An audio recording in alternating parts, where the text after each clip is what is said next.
જોતા જ ખાવાનું મન થઈ જાય અને એક બાઈટ ચાખો ને એટલે બનાવો એટલા ખવાઈ જાય તેવા ટેસ્ટી અને હેલ્ધી. આજે આપણે પાલક પુડલા એકદમ સહેલી રીતે માત્ર 5 મિનિટમાં જ બનાવીએ. સાથે પુડલાનો સ્વાદ બેવડો કરી દે ને તેવી એક નવી લાલ ટમેટાની ચટપટી ગ્રીન ચટણી બનાવશું, જે તમે ક્યારેય પહેલા નહીં બનાવી હોય. તો પ્રથમ પાલકની ભાજી તૈયાર કરવા માટે અહીં મેં લગભગ 150 ગ્રામ પાલક લીધી છે. તેને એક ઊંડા વાસણમાં ભરેલા પાણીમાં ઘસી અને સાફ કરી લેવાની છે, જેથી માટી અને ઝીણો કચરો હોય ને તે ભાજીમાંથી દૂર થઈ જાય. સાફ કરેલી પાલકની ભાજીને કોરા કિચન ટુવાલ પર ફેલાવી દેવાની અને એ પછી એ જ ટુવાલ વડે લૂછી અને કોરી કરી લેવાની. હવે આ કોરી થયેલી પાલકની ભાજીને ચોપર સ્ટેન્ડ પર લઈ ચપ્પુ વડે એકદમ ઝીણી સમારી લેવાની છે, જેથી પુડલા બનાવતી વખતે પાલકના મોટા ટુકડા છે ને તે ના આવે. બધી સમારેલી પાલકને હવે એક પોળા બાઉલમાં ઉમેરી દેવાની. એ પછી અહીં મેં એકદમ તાજી લીલી ડુંગળી લીધી છે. લીલી ડુંગળીની છાલ કાઢી તેના પણ ચપ્પુ વડે એકદમ ઝીણા ટુકડામાં સમારી લેવાની. પાલકના પુડલામાં તમે તમારી પસંદગી પ્રમાણે ઓછી કે વધુ સૂકી કે લીલી ડુંગળી ઉમેરી શકો અને ના ઉમેરવી હોય ને તો સ્કીપ પણ કરી શકાય છે. હવે સમારેલી ડુંગળીને સમારેલી પાલકમાં ઉમેરી દઈશું. તેની સાથે બીજા મસાલામાં 1 ટીસ્પૂન ચોપ્ડ આદુ લસણ અને 2 થી 3 ઝીણા સમારેલા લીલા મરચાં ઉમેરવાના. હવે 1 કપ બેસન ઉમેરશું અને પુડલા થોડા એવા ક્રિસ્પી બને ને તે માટે 1 ટેબલસ્પૂન ચોખાનો લોટ ઉમેરવાનો છે.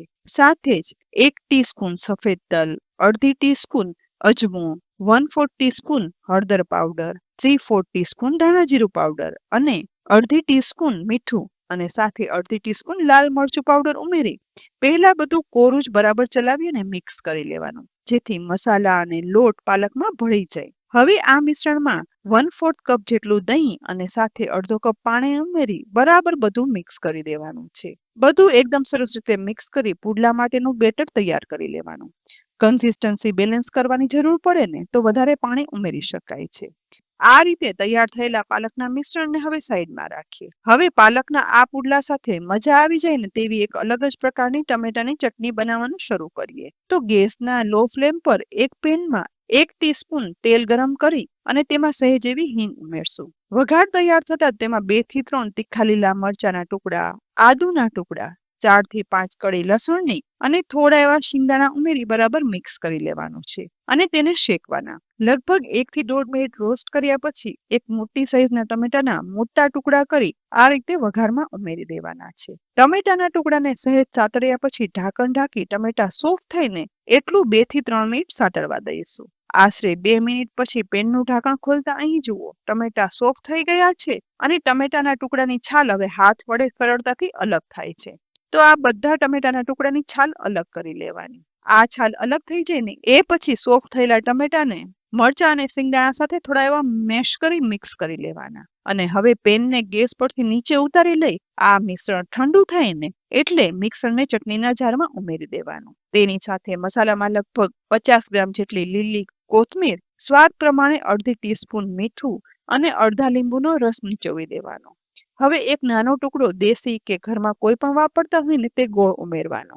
એ પછી ઢાંકણ ઢાંકી બધું પીસી લેવાનું છે. પીસ્યા પછી ટમેટા અને ગોળના કારણે ડાર્ક ગ્રીન કલર સાથે બનતી આ લાલ ટમેટાની ગ્રીન ચટણી છે ને તે ટમેટાની ખટાશ અને ગોળની ગળપણથી એકદમ અનેરો ટેસ્ટ ધરાવે છે, જે ફક્ત પુડલા સાથે જ નહીં પરંતુ કોઈ પણ ફરસાણનો સ્વાદ વધારી દે છે. હવે પાલકના પુડલા પાડવાની શરૂઆત કરીએ. તો ગેસની મીડિયમ ફ્લેમ પર નોનસ્ટિક તવા પર સહેજ એવું તેલ ઉમેરી કિચન પેપર વડે એકદમ ફેલાવીને લૂછી લેવાનું.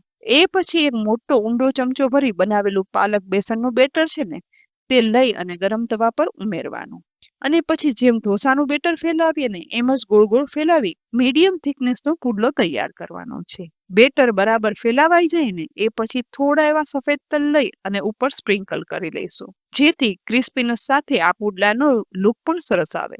હવે સહેજ એવું તેલ પુડલાની બધી બાજુ ફેલાવી દેવાનું છે અને લગભગ 1 થી 1.5 મિનિટ એક બાજુ શેક્યા પછી ધીમે રહી પુડલાની સાઈડ ચેન્જ કરી લેવાની.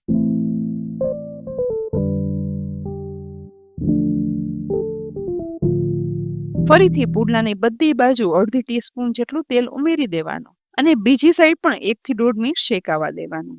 બંને બાજુ ગોલ્ડન ગ્રીન કલર સાથે એકદમ સરસ શેકાઈ જાય ને એટલે ગ્રીન પાલકના પુડલા અને હવે તૈયાર થઈ ગયા છે. તો તેને ગેસ પરથી ઉતારી લઈ બનાવેલી ટમેટાની ગ્રીન ચટણી અને ટોમેટો કેચઅપ સાથે આજે મેં પીરસ્યા છે. આ પુડલા સવારે બ્રેકફાસ્ટ કે સાંજે ડિનરમાં ગમે ત્યારે બનાવો ને બધાને ભાવશે જ. પેટ ભરાઈ જાય અને ટેસ્ટી સાથે હેલ્ધી પણ એટલા જ. તો શિયાળાની શરૂઆતમાં જ પાલક એકદમ સરસ આવે છે. તો આ પુડલા ચોક્કસથી બનાવજો. રેસીપી પણ એટલી જ ઉપયોગી છે એટલે આટલી સહેલી રેસીપી તમારા ફ્રેન્ડ્સ, ફેમિલી અને સગાવાલામાં શેર કરવાનું બિલકુલ ના ભૂલતા. સાથે જ આવી અનેક ઉપયોગી રેસીપી જોવા માટે કિચન સિરીઝ યુટ્યુબ ચેનલને સબસ્ક્રાઇબ કરી અમારા ફેસબુક પેજને પણ લાઇક કરી અને ફોલો કરી લેજો, જેથી આવનાર રેસીપીના અપડેટ્સ તમને સૌથી પહેલા મળે.